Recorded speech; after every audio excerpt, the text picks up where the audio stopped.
Okay, let's get more on this now from Ben Twomey, who's Chief Executive of Generation Rent.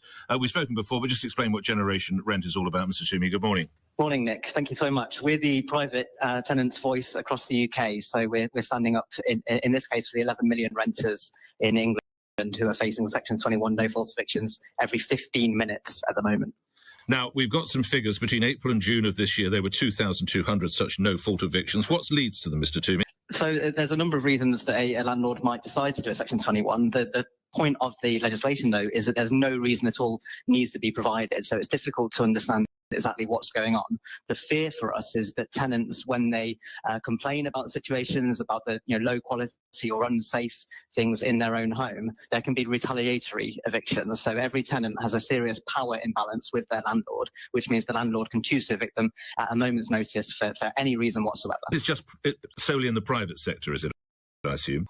This is in the private rented sector that we're talking about, yes. So we're trying to basically end this so that the tenants can feel empowered to challenge things in their own home.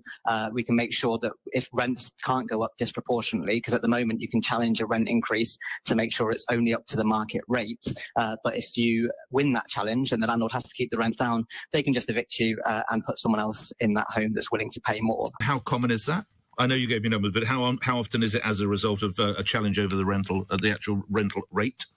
It's impossible to say, but we know that the majority of people this year face the rent increase, whereas in previous years they didn't. So it is likely to be rising because of the cost of living crisis, because of the increases to rents at the moment. But as I say, it's impossible to say. Even the government can tell you, because of the fact that there's no reason needed to be given at all to turf someone out of their home. Colleague Natasha Clark's just spelt out how it looks as though this could be delayed or more hurdles put in its way. What does that mean for the people you represent? It's immensely frustrating. Section 21 evictions are the leading cause of homelessness. We're already at record levels of people living in temporary accommodation, including children at the moment. So people who don't have a home, which is so vital as the foundation of people's lives. So for the renters that we support and the renters that support us, it's just absolutely our top priority to get this Section 21 abolished as soon as possible. It was promised 4.5 years ago, as you mentioned. It's been absolute hell for renters, knowing that at any moment's notice, I could go home today and find a letter on my doorstep that says I've got 2 months to pack my bags